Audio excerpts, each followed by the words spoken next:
Hello again, everybody, and welcome to a new edition of CaneSport's Inside the Lines. There's no member of the Miami coaching staff that brings more passion to his job every day than offensive line coach Alex Mirabaaaa.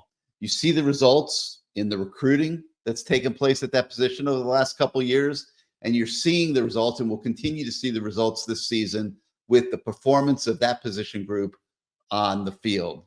We had a chance to sit down with Mirabaaaa and talk a little bit about the season coming up and the development of his offensive linemen. Hope you enjoyed the interview. Now it's about trying to continue to create the depth that you're confident with and that you're sure that's going to be able to compete and help you win on Saturdays. So that's what you're doing now. You know, you're trying to find a 9th, 10th, and 11th guy that you're confident with that you could roll them into a football game and go win. Before you get to 9, 10, and 11, how about 5? Who's that 5th guy going to be in the starting lineup?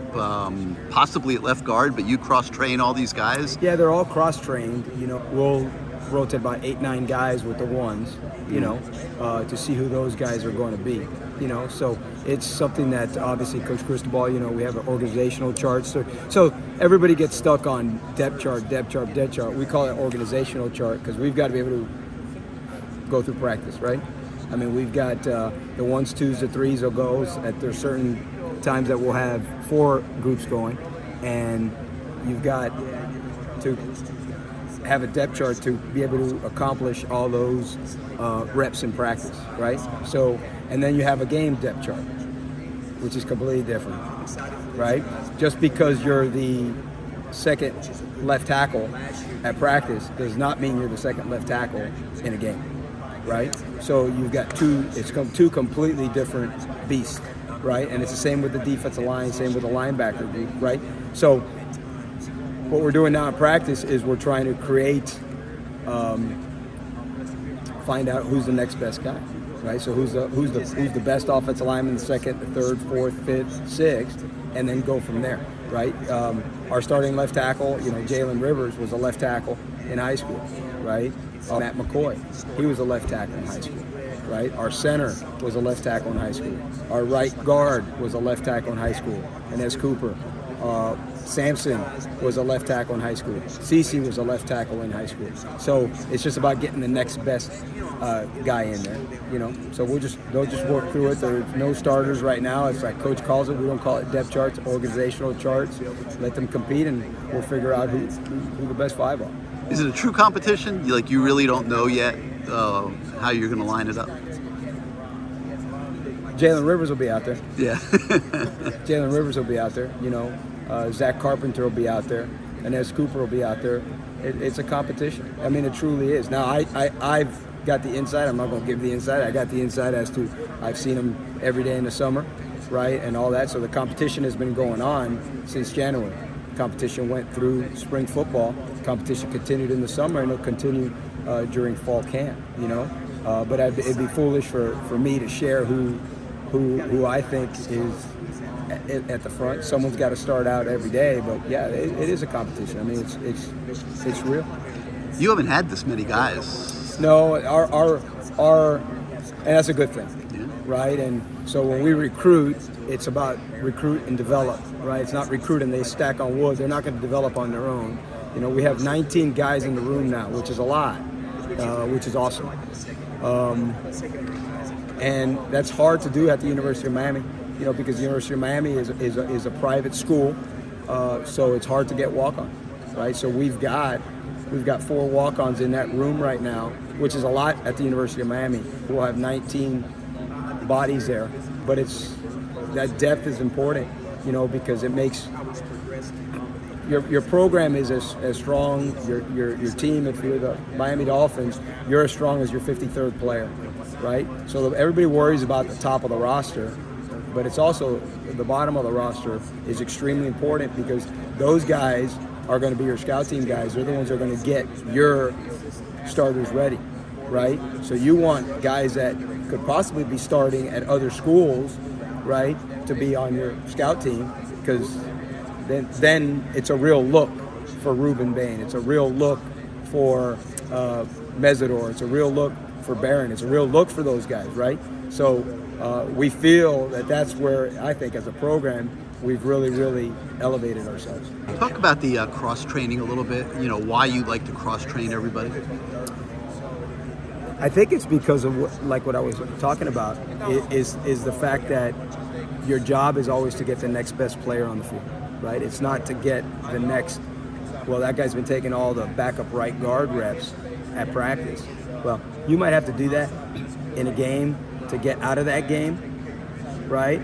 But then the next week, you better get your fifth best guy out there, right? So it allows you the flexibility as a coach to always have your best 5 guys on the field, right? Now, what fans don't know and media doesn't know is, well, how's that guy playing before that guy? That guy's better. He's bigger. He's stronger. Well, you don't know what's happened during the week. You don't know if that kid tapped out in practice during the drill. People don't know that. Right? They just see what they see, right? So but it provides you with that versatility, that flexibility. It also truly, they're competing against a room.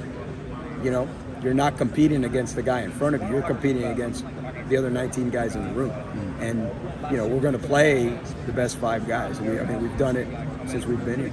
In talking to all your guys, they bring up Carpenter a lot. Yeah. A guy that just, you know, really hasn't been here that long. Yeah. Wasn't here last year. Yeah. They say he's the glue.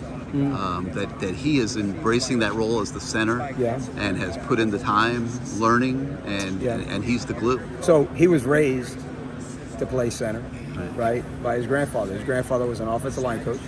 His grandfather coached in Canadian Football League for 25 odd years. And his grandfather coached in college football for a bunch of years. So he thinks like a center. You know, he was raised to be an offensive lineman from a young age, you know, and he's got experience, you know. Now he goes about his business different than Matt did. That's okay, as long as you get the result, right? He's quiet in his leadership, but he's effective, right?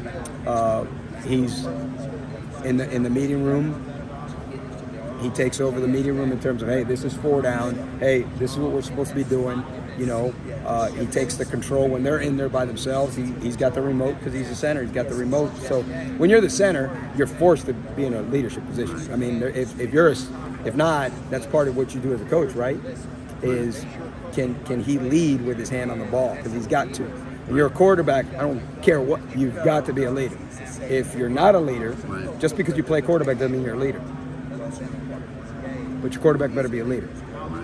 Just because you play center doesn't mean you're a leader, but your center better be a leader, right? And just as much as Matt Lee was a leader last year, Zack Carpenter's equal that leadership.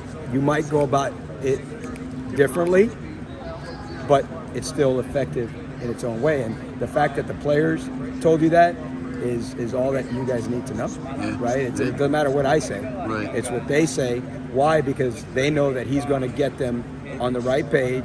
We're going to get bodies on the right people, right? And we're going to be able to execute. And at the end of the day, that's what the other 4 guys care about, coming from a center, right?